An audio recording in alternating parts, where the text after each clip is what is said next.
Something has changed around Keith Urban, and the people closest to him feel it just as much as the fans watching from far away.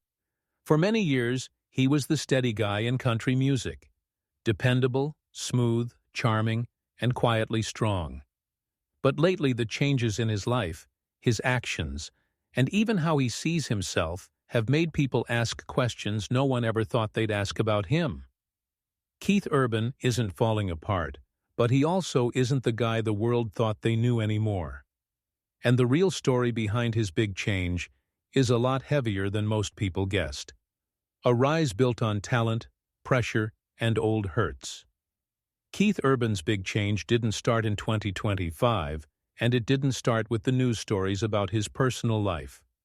To understand where he is now, the story has to go way back. Long before the fame, long before the addictions that almost ruined him, long before Nicole Kidman stood outside his darkness with a lifeline he wasn't sure he deserved. His love for music started when he was just 4 years old, when his parents gave him a ukulele. A tiny gift that quietly shaped the rest of his life.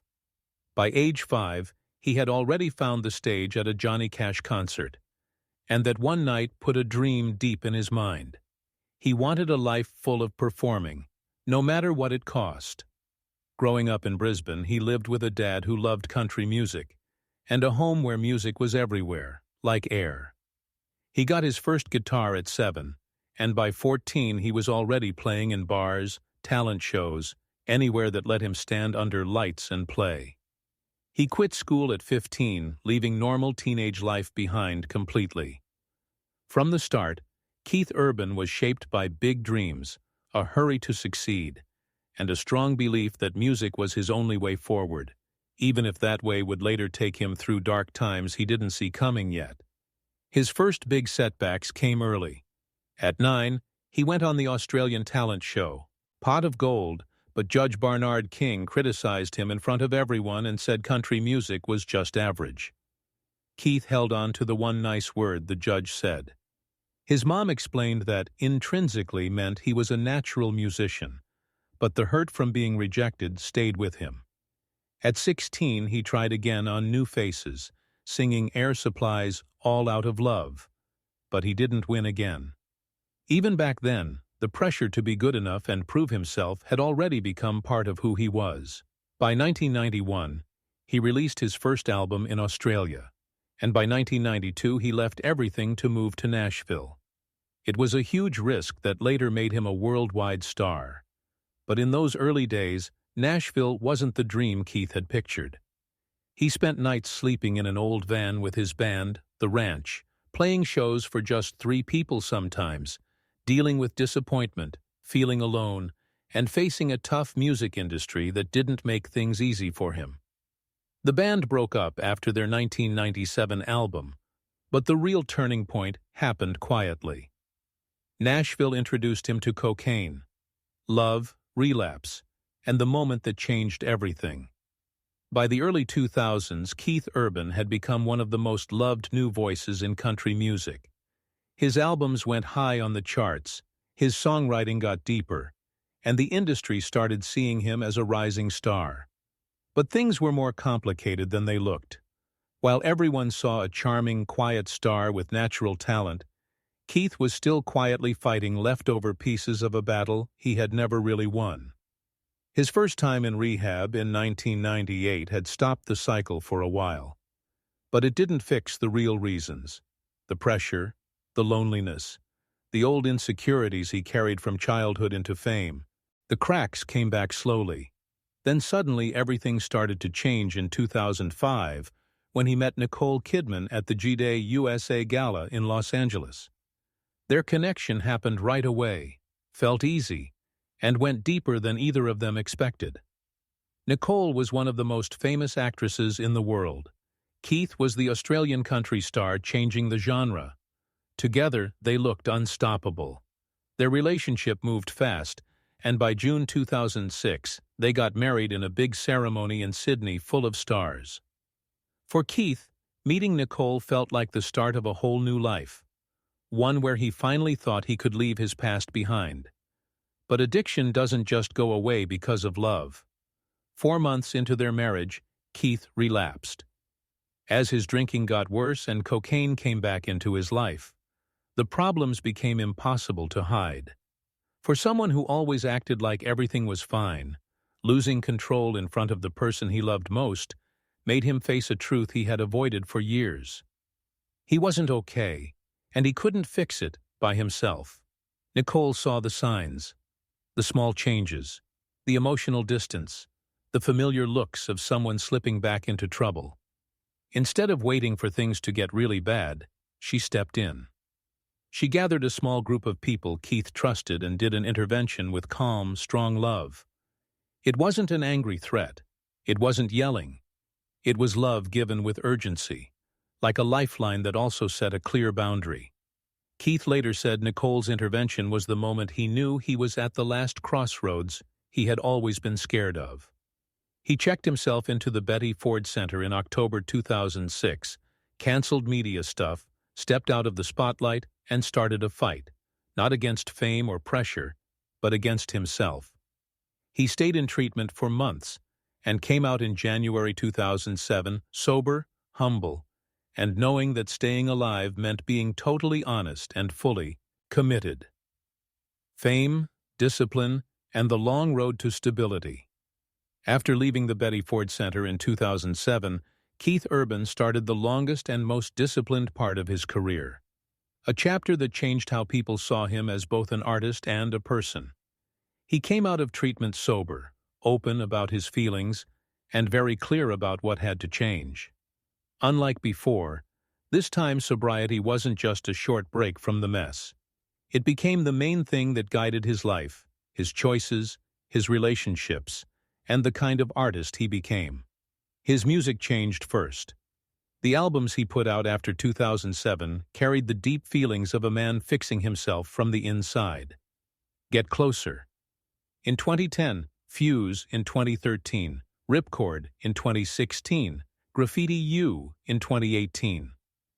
Each one showed a different step in Keith's healing. He mixed country with pop, rock, electronic sounds, and even unusual beats, breaking rules that old-school country fans never thought he would. But even as he changed his sound, his lyrics became more personal, more thoughtful, more connected to the clear truth that sobriety gave him. But Keith's change wasn't just in the recording studio. People saw a new side of him on TV. His first time as a coach on The Voice Australia in 2011 felt like a natural fit for his gentle, encouraging personality. What surprised everyone most was how good he was at it. Thoughtful, supportive, honest, without being mean. It was the kind of teaching that came not just from skill, but from years of learning how to face his own mistakes. That made him a great fit for American Idol in 2012, where he joined a panel that included Nicki Minaj and Mariah Carey. While those two made big drama headlines, Keith stayed calm in the middle. The one-judge contestants always went to for real advice. He stayed until the show ended its first run and even came back as a mentor for the 2023 revival. TV didn't make him famous. It made him seem real. Fans saw a man who was kind, open, and emotionally there. Things that don't always last in show business. His way of mentoring showed something deeper. He knew what it felt like to fall apart, to put yourself back together, to stand up again. He had lived it. But staying stable isn't always forever, and Keith's change wasn't a straight line. While he stayed sober, the pressures of fame, family, expectations, and his past still sat under the surface. The world thought Keith had finally beaten his struggles. But what they didn't see was that he had just learned to carry them in a different way. He threw himself into work. Albums, tours, shows around the world, a Las Vegas residency. He said yes to things that kept him busy, maybe because being still had always felt risky for him. His tattooed arms and fit body in 2025 showed the discipline he had built. His face, older now but stronger from experience, showed a man who had earned both his wins and his pain, personal breaks, public questions, and the unraveling of 2025. Keith Urban had beaten addiction, survived the hard early years of his career, rebuilt his life with love, and stayed sober for almost 2 decades. But even the strongest bases can crack quietly from pressures that don't come from drugs, but from time, expectations, and living every part of your life where the whole world can see. By 25, Keith found himself in a different kind of tough time. One not caused by going back to old habits, but by change, frustration, and emotional distance that even he had trouble explaining. The first signs were small. A change in how he acted, tighter answers in interviews, choices that surprised people who had known him forever. In January 2025, several outlets, including Patriot News, reported that Keith had suddenly fired several longtime band members, some who had played with him for more than 25 years. The firings came without warning, without any public reason, and without the kind, professional way Keith was always known for.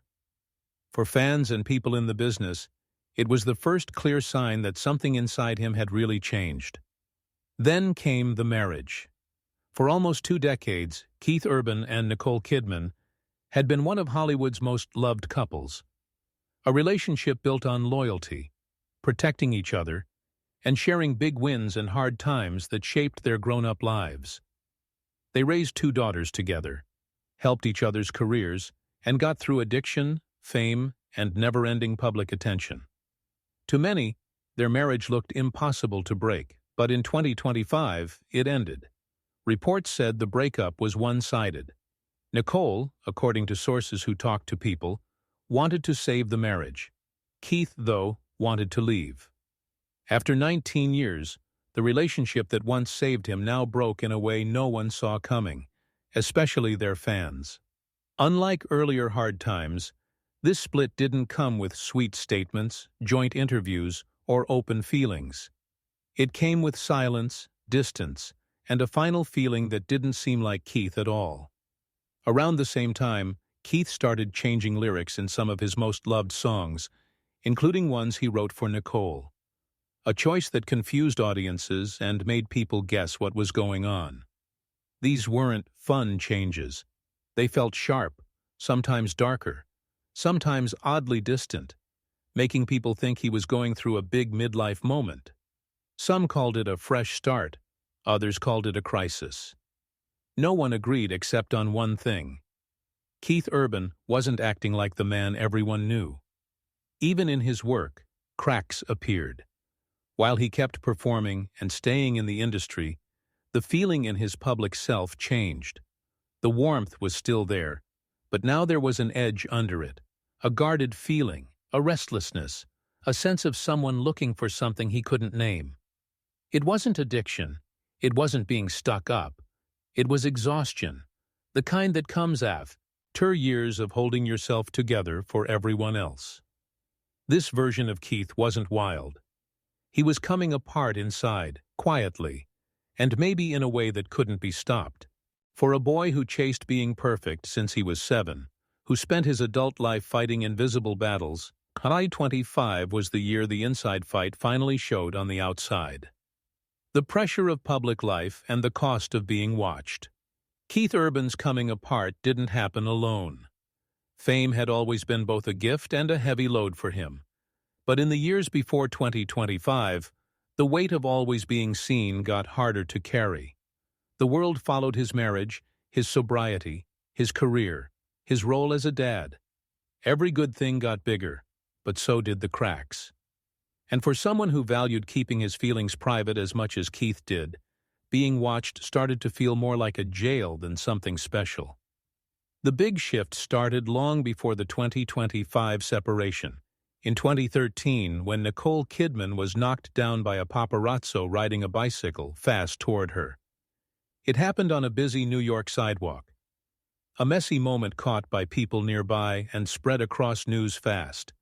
Nicole was shaken but not hurt.